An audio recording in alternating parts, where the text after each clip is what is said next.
Pinarangalan ng 6th Infantry Campilan Division ang mga outstanding personnel, reservist at miyembro ng Joint Peace and Security Team sa pagdiriwang na ika-38 taong anibersaryo ng Campilan. Ang news now mula kay Naphtali Velarde.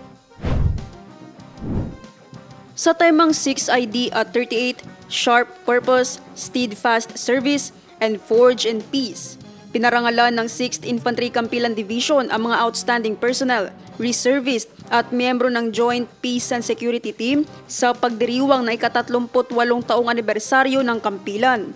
Sa 6ID Annual Awards, kinilala ang mga Best Officers, Best Enlisted Personnel, Best CAFGU Active Auxiliary o CAA, Best Reservist Officer, Best Reservist Enlisted Personnel at Best ROTC Cadets. Binigyan din ng parangal ng 6ID ang mga miyembro ng Joint Peace and Security Team o JPST. Ito ay kinabibilangan ng 17 personnel mula sa Philippine Army, 2 mula sa Philippine Navy, 19 mula sa PNP at 36 mula sa Bangsamoro Islamic Armed Forces. Today's event is a historic milestone for the Bangsamoro peace process. We are gathered here to celebrate the 38th founding anniversary of the 6th Infantry Division. And significantly, we gave due honors to the sacrifices and outstanding accomplishment of our Campilan soldiers and our reservists, and likewise to our peacekeepers in the GPH Joint Peace and Security Teams.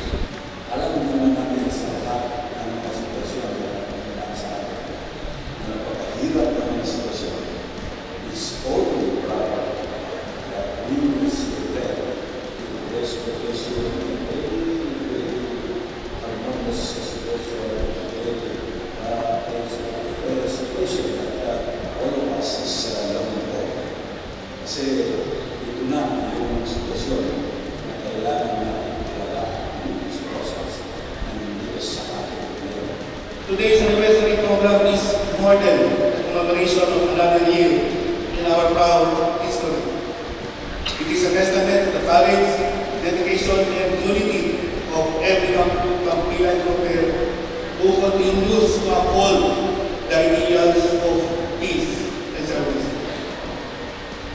Our team this year, 6ID and 38, Sharp Purpose, Steadfast Service, and Forge in Peace, perfectly captures the spirit and strength of this division. Naphtali Velarde, iMinds, Philippines.